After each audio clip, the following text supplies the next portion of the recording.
इज्जत और मान सम्मान के सर पे रखते हुए तालियां बजाएंगे एक बार सभी जो है ना भाई रणवीर सिंह का बहुत बहुत तालियां बजा करके स्वागत करेंगे।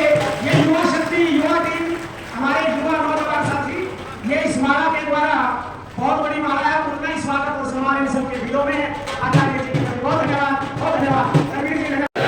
जो प्रवर्तक महर्षि दयानंद जी महाराज की और ये समाज अमर रहे। अब भाइयों और बहनों, भारत के हमारी बहनें कोई सहयोग नहीं देती, खेती बाड़ी ये करते हैं, ये घर में खाना बना के खिलाती, ठीक है, वही कोई बात नहीं। आपने जो हाथ उठाए हैं इसमें 80% किसान बैठे और मैंने एक अभियान चला पूरे देश में, वो है प्राकृतिक खेती का। ये जैविक खेती नहीं है जो बात मैं कहता हूं, ये ऑर्गेनिक फार्मिंग नहीं है जो आप शब्द चलाते हैं ना, ऑर्गेनिक फार्मिंग जैविक खेती। मैं जिस खेती गणौती गांव में आयोजित इस आर्य समाज के एवं किसानों के सम्मेलन में उपस्थित मेरे प्रिय भ्राता श्री पवन सैनी जी, पूर्व विधायक और आर्य प्रतिनिधि सभा हरियाणा, जो पूरे हरियाणा प्रदेश का आर्य समाज का संगठन है, उसके प्रधान श्री धर्मवीर सिंह आर्य जी और उसी आर्य प्रतिनिधि सभा के महामंत्री आदरणीय श्री विजयपाल जी और उसी सभा के कोषाध्यक्ष, तीनों भी अधिकारी हमारे बीच में उपस्थित हैं, माननीय श्री मोहित आर्य जी, और हम सबके बहुत ही लाडले और प्रिय, जब किसी आदमी को शराफत में गिनना हो तो अक्सर कहते हैं वे गऊ की तरह शांत है। तो गऊ की तरह शांत भले आदमी जो सबके कल्याण के लिए रात और दिन आर्य समाज ऋषि दयानंद के मिशन को आगे बढ़ाने में सहयोगी बने रहते हैं, ऐसे आर्य समाज गणौती के प्रधान, अपने मंत्री और जिला वेद प्रचार मंडल अंबाला के अध्यक्ष भाई रणवीर सिंह आर्य जी और इस सभा में उपस्थित अनेक गांव से आए हुए बहुत प्रतिष्ठित सम्मानित किसान भाइयों और इस गांव की मेरी आदरणीय बहनों, और हमारे बीच में उपस्थित हैं प्रशासन से एसडीएम महोदया और माननीय डीवाईएसपी साहब और प्रशासन के अधिकारी।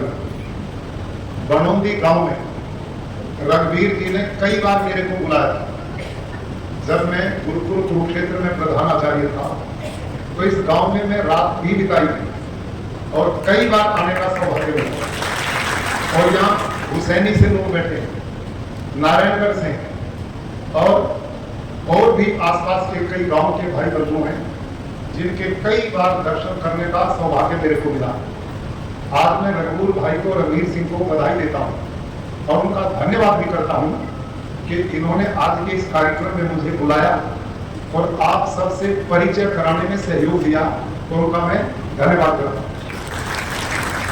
भाई और बहनों, आप में बहनें तो बहुत परिचित हैं क्योंकि इस गांव में हर साल आर्य समाज का उत्सव होता है, लेकिन आप में बहुत सारे चेहरे में से देखता हूं कि जो पड़ोसी गांव से आए हैं और आर्य समाज के बारे में ज्यादा नहीं समझते हैं।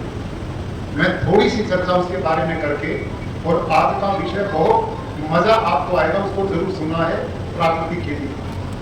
भाइयों और बहनों, स्वामी दयानंद सरस्वती, आजकल मैं जहां गवर्नर हूं गुजरात में, उनका जन्म गुजरात में हुआ था, लेकिन शिक्षा दीक्षा के बाद उन्होंने जो समाज जागृति का अभियान चलाया वो उत्तर भारत में किया। ये जो पाकिस्तान है ये पूरा आर्य समाज का गढ़ होता था, और ये हरियाणा प्रदेश, उत्तर प्रदेश, राजस्थान, इधर बिहार, यहां तक बहुत आर्य समाज का प्रभाव रहा। क्यों रहा? क्योंकि स्वामी दयानंद सरस्वती ऐसे समय में पैदा हुए थे जब हमारे देश में बहुत धर्म के नाम पे कुरीतियां थी जिनका कोई विरोध नहीं कर पाता था। आदमी आदमी में बहुत भेदभाव, छुआछूत, घृणा का भाव था। इसको दूर करने का काम उन्होंने किया। हमारी ये जो बहन बेटियां हैं इनको कोई नहीं पढ़ाता था और घरों में बंदी बना करके रखते थे। इनको पढ़ने का अधिकार नहीं था। स्वामी दयानंद पहले आदमी थे जिन्होंने यत्र नार्यत्व पूजनते रमन्ते तत्र देवता कि जहां नारी जाति का सम्मान होता है, जहां महिलाओं की इज्जत होती है, उन्होंने कहा वहां देवता वास करते हैं। और जहां नारी के दुख के आंसू गिरते हैं वहां धर्म कर्म नष्ट हो जाते हैं। वो पानी में मिलाकर गोबर गोमूत्र में कुंडा में डाल और फिर क्या करना है, 1.5 से 2 किलो पुराना कैसा भी गुड़ और 1.5 से 2 किलो बेसन किसी भी दाल का उन्होंने पानी में घोल कर वो भी ड्रम में डाला। और फिर कोई बड़ा पेड़ है ना, उसके नीचे की 2-3 मुट्ठी मिट्टी भी डाल दो। पेड़ के नीचे क्यों डालनी, खेत की क्यों नहीं डालनी? क्योंकि खेत में तुम न कुछ छोड़े नहीं, खत्म हो, बंजर है सारी धरती, कुछ नहीं, उसमें जीवाणु है ही नहीं, उसको नहीं डालना। अर्थात जैसे जंगल की मिट्टी है वैसी बन गई हमारे गुरुकुल की मिट्टी। और उसमें जब जुताई करके चलोगे ना पैदल, उसमें आधा फुट पैर जमीन में चला क्षेत्र नहीं कर पाया कि हमने नाम है कि इस समय भारत की धरती पानी नहीं पी रही, प्राकृतिक कृषि स्थान पर पहुंचा। आप सब जानते, सारे शहर में विरोध हुआ, सब लोग खिलाफ हो गए, बेटियां पढ़ानी शुरू कर दी, बिहारी समाजी पागल हो गए, ये बेटियों को पढ़ाकर धरती पे एक अनर्थ पैदा करे, ऐसा अभियान चल दिया सारे शहर, पर वो हिले नहीं। चारों बेटियां 1 साल तक उस स्कूल में पढ़ती रही, एक गुरुजी पढ़ाते रहे। फिर क्या हुआ, तो देखे और वो जो हिंदू समाज के भाई बुलाए थे सारे उठ के चल पड़े। वहां हमारे सिख भाई बैठे, जब देखा ये इन वाले चले गए तो तुम क्या करोगे? उन्होंने कहा भाई खुशी राम, ये प्रस्ताव हमने भी नहीं जचा, बच्चियां नहीं पढ़ाई जाती और तू अपना प्रस्ताव बंद कर दे, मत खोल स्कूल को। वो भी उनके चले गए।